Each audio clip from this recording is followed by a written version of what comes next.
নমস্কার। কবিগুরু রবীন্দ্রনাথ ঠাকুরের লেখা হঠাৎ দেখা। রেলগাড়ির কামরায় হঠাৎ দেখা, ভাবিনি সম্ভব হবে কোনো দিন। আগে ওকে বারবার দেখেছি লাল রঙের শাড়িতে, ডালিম ফুলের মতো রাঙা। আজ পড়েছে কালো রেশমের কাপড়, আঁচল তুলেছে মাথায়।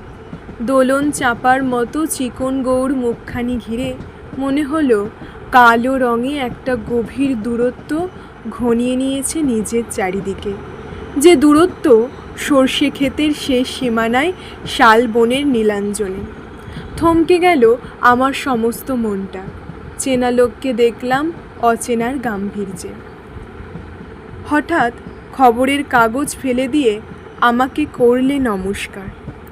সমাজবিধির পথ গেল খুলে, আলাপ করলেম শুরু।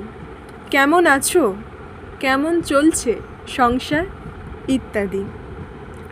সে রইল জানালার বাইরের দিকে চেয়ে, যেন কাছের দিনের ছোঁয়াচ পার হওয়া চাউনিতে। দিলে অত্যন্ত ছোট দু একটা জবাব, কোনোটা বা দিলেই না। বুঝিয়ে দিলে হাতের অস্থিরতায় কেন এসব কথা, এর চেয়ে অনেক ভালো চুপ করে থাকা। আমি ছিলাম অন্য বেঞ্চিতে ওর সাথীদের সঙ্গে।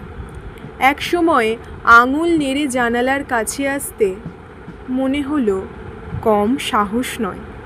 বসলুম ওর এক বেঞ্চিতে। গাড়ির আওয়াজের আড়ালে বললে মৃদুস্বরে, কিছু মনে করো না। সময় কোথা সময় নষ্ট করবার, আমাকে নামতে হবে পরের স্টেশনেই। দূরে যাবে তুমি, দেখা হবে না আর কোনো দিনই। তাই যে প্রশ্নটার জবাব এতকাল থেমে আছে, শুনবো তোমার মুখে। সত্যি করে বলবে তো? আমি বললেম বলবো। বাইরের আকাশের দিকে তাকিয়েই শুধলো, আমাদের গেছে যে দিন, একেবারেই কি গেছে, কিছুই কি নেই বাকি। একটুকু রইলেম চুপ করে, তারপর বললেম, রাতের সব তারাই আছে দিনের আলোর গভীরে। খটকা লাগলো, কি জানি বানিয়ে বললেম নাকি। ও বলল, থাক এখন যাও ওদিকে। সবাই নেমে গেল পরের স্টেশনে, আমি চললেম একা। নমস্কার।